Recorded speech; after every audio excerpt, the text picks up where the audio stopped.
comment faire la combinaison de ces projets. Puisque jusque-là, je viens de terminer en fait les chargements, comme je vous avais montré. J'ai chargé complètement ces projets, c'est-à-dire en réservoir cylindrique enterré. Maintenant, je vais vous montrer comment vous allez procéder pour faire la combinaison.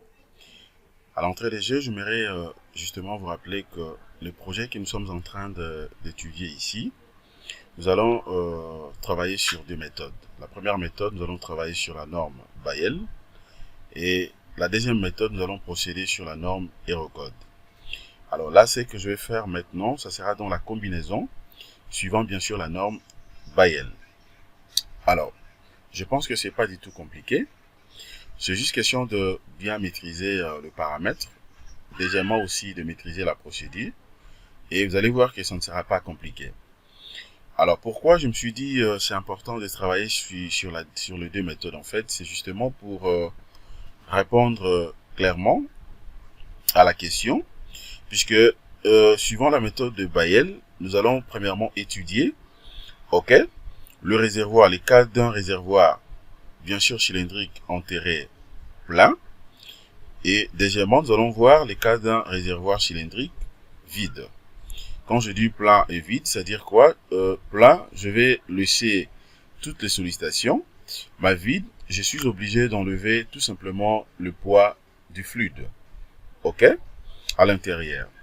Alors, dès qu'on termine avec la méthode de Bayel, nous allons passer directement sur la méthode Eurocode. Eh bien, nous allons faire la même chose. Nous allons donc travailler sur le réservoir cas plein et aussi les cas de réservoir vide. Question de comparer maintenant les deux résultats entre la norme Bayel et la norme Eurocode. Quelle est la meilleure norme à utiliser pour avoir, bien évidemment, les sections économiques. Donc, c'est comme ça que nous allons procéder, les amis. Restez connectés, abonnez-vous massivement pour ne rien rater de ce que je vais publier régulièrement ici comme formation.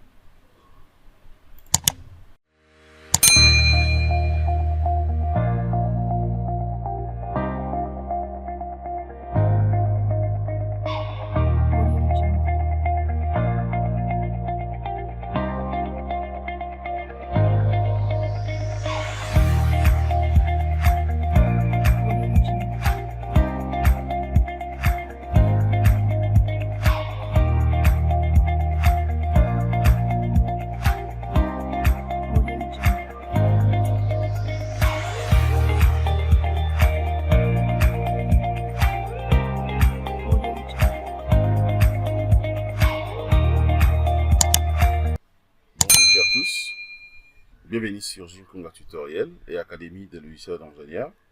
Merci de votre fidélité. Nous allons continuer dans nos séries de formations. Et là, nous sommes en train de poursuivre le même projet. Le projet d'un réservoir cylindrique, enterré bien sûr.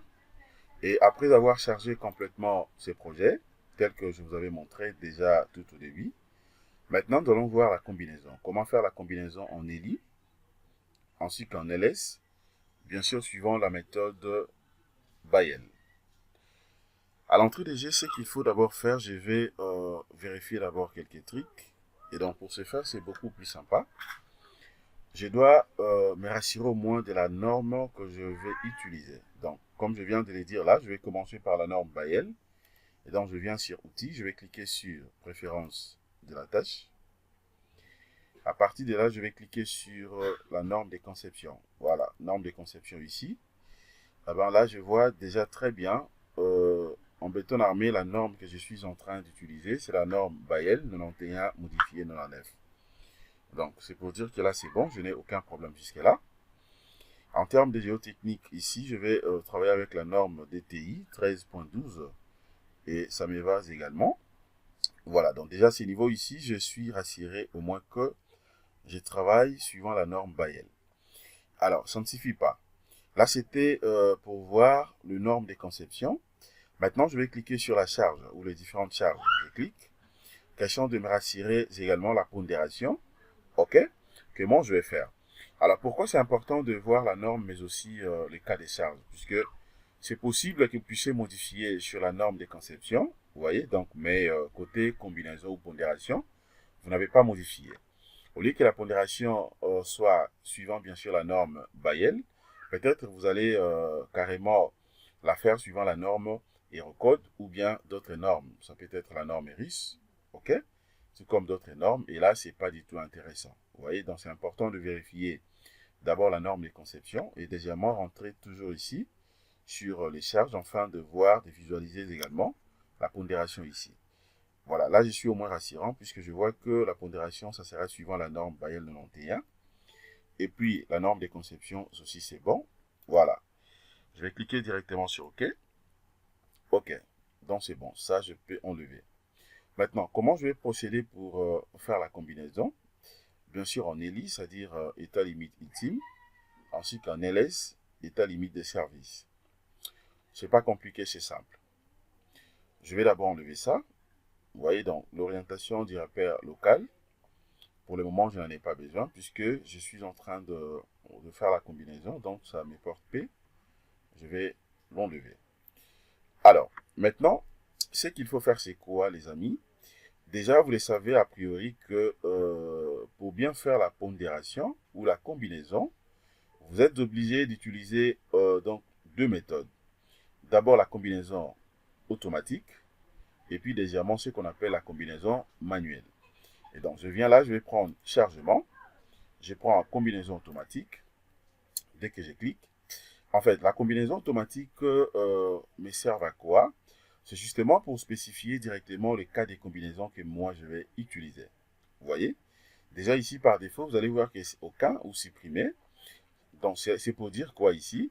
Et donc, la combinaison que je vais faire, ça ne sera pas la combinaison automatique complète plutôt, mais aussi ça ne sera pas la combinaison automatique simplifiée, ni la combinaison manuelle de la génération concernant bien sûr la combinaison automatique. OK?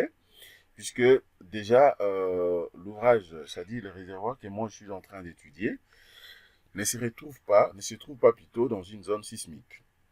OK? Donc je n'ai pas, la zone n'est pas sismique, mais aussi la zone n'est pas accidentelle.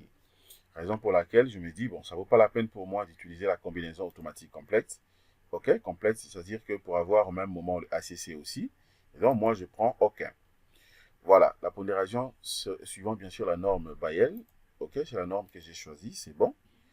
Dès que je clique à côté, là, vous avez donc la possibilité de faire d'autres modifications.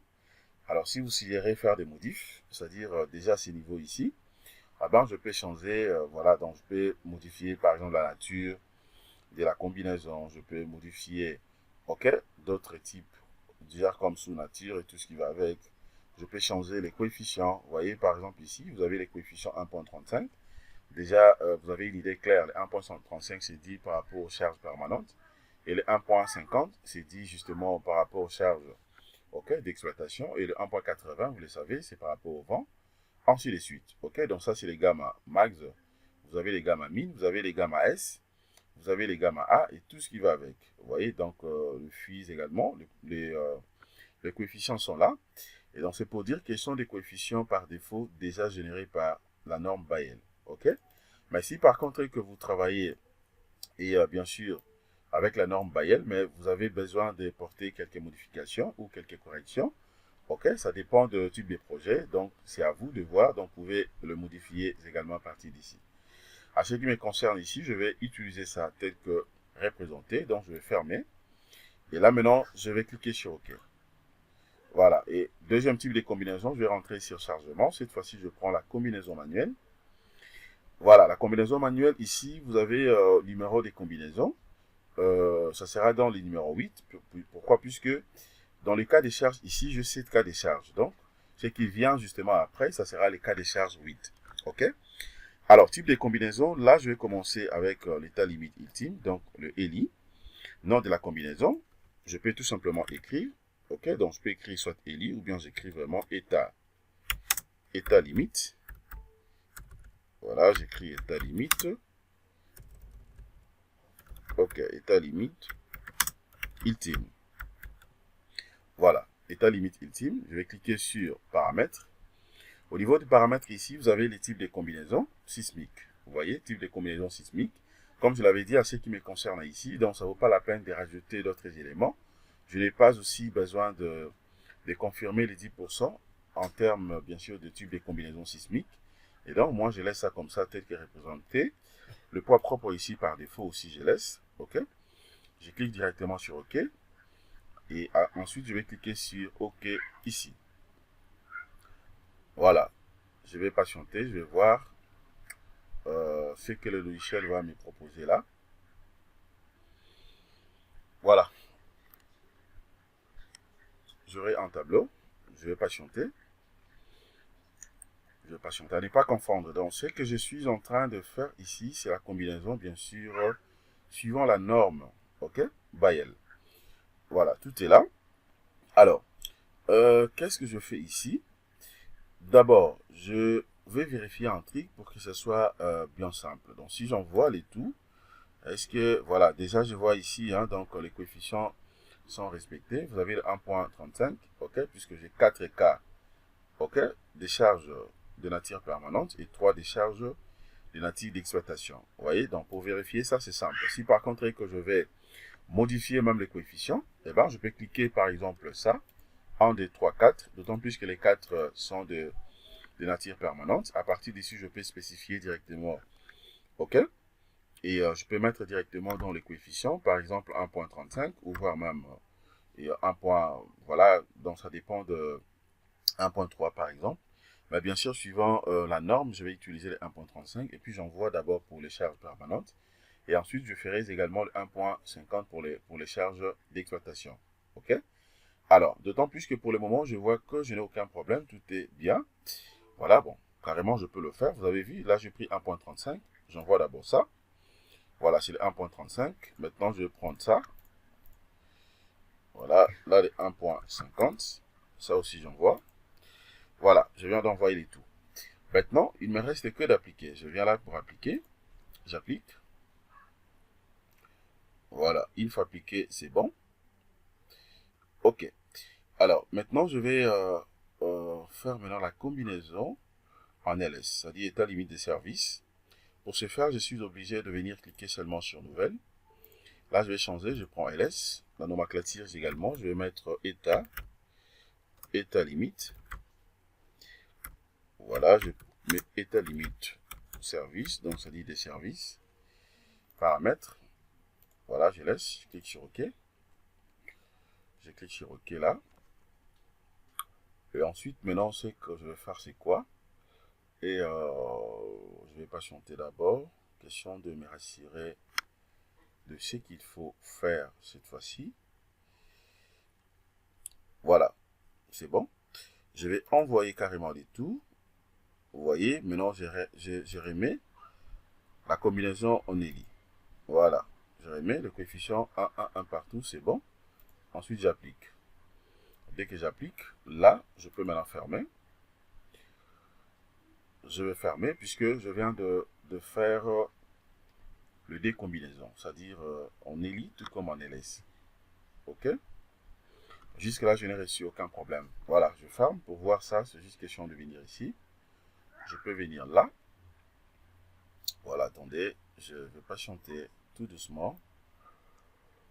Question de me rassurer que je n'ai pas de problème là. Je vais patienter un tout petit peu. Voilà, je viens là. OK, vous avez les cas 8 et les cas 9. OK, donc c'est-à-dire, hormis le cas des charges défini ici, vous avez maintenant l'état limite ultime, ainsi que l'état limite des charges. Si je prends l'état limite ultime, vous voyez, à ce qui concerne, bien sûr, la pondération ou la combinaison, voilà, regardez à quoi ça ressemble. Alors, maintenant, je vais faire quoi ici? Étant donné que je finis, en fait, mes décombinaisons, et là, je suis obligé, premièrement, de vérifier la structure. Je viens sur Analyse, je vais prendre Vérifier structure, je dois me rassurer que tout est bien fait. Je n'ai pas d'erreur. Voilà. OK, donc je vois ici, modèle de calcul obsolète. Voilà, dans l'ensemble, tout est bon. Nombre d'erreurs, 0. Nombre d'avertissements, 1. C'est-à-dire, j'ai le nœud isolé. OK. Alors, pour corriger cela, c'est juste question de venir ici. Je peux double-cliquer comme ça, tel que je viens de le faire. Voilà, je peux double-cliquer. OK, ensuite, je ferme ça.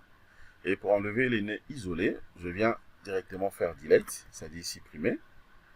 Voilà, je viens de supprimer. Alors, là, je viens d'enlever dans les nœuds isolés. OK?